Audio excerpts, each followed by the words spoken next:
This is TradeFlow News, bringing you relevant news and insights from around the world.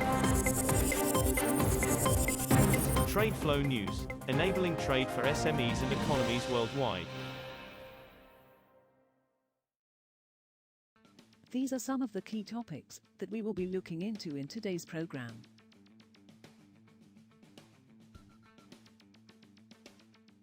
First, let's take a look at the overnight headlines which are impacting the commodity markets. U.S. crude inventories fell last week, supported by a jump in crude exports as well as higher refinery utilization, the Energy Information Administration, EIA, said on Wednesday. Sales of crude oil from the U.S. Strategic Petroleum Reserves ended in the last week of June, tightening the market for crude oil globally.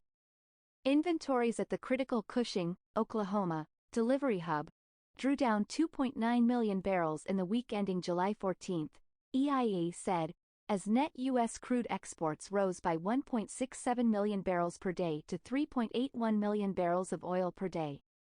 China's imports of crude oil from Russia hit an all-time high in June, Chinese government data showed on Thursday, with refiners continuing to snap up Russian ESPO even as discounts against international benchmarks narrow.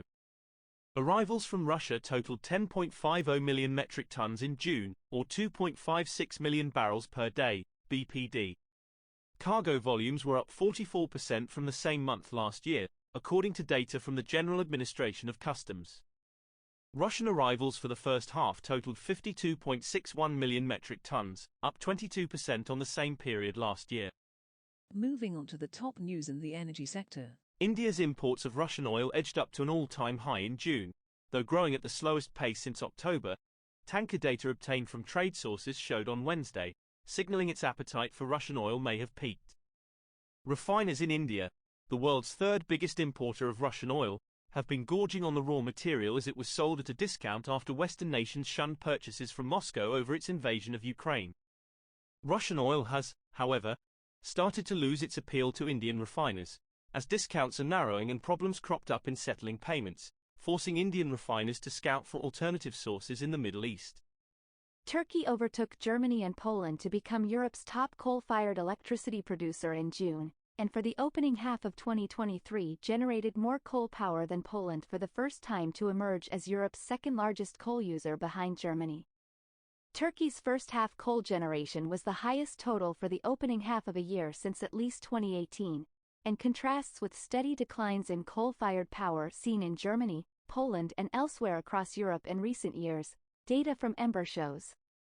Emissions from Turkey's coal-fired electricity output also hit a new half-year high in the opening half of 2023, topping 44 million tons of carbon dioxide and equivalent gases. Next, we have the top news in metal markets. Prices of most non-ferrous metals climbed on Thursday on short covering amid news that the Chinese government is looking at supportive measures for the real estate market. 3-month copper on the London Metal Exchange was up 0.5% at $8,467 per metric ton by 0621 GMT, while the most traded August copper contract on the Shanghai Futures Exchange was almost flat at 68,500 yuan, $9,539.33 per metric ton. China is considering easing restrictions on home purchases in the nation's biggest cities, Bloomberg News reported, citing people familiar with the matter. Major North American copper miners are likely to report a fall in second quarter profits, as global growth concerns dented realized prices for the red metal and labor costs remained high. Freeport-McMoRan, Southern Copper and Teck Resources are estimated to post a combined adjusted profit of $1.53 billion for the April to June quarter, according to data from Refinitiv, compared with $2.63 billion a year earlier. The average copper price fell about 11% to $3.85 per pound during the period, as per CFRA research. We will now look at the top news in the agricultural sector.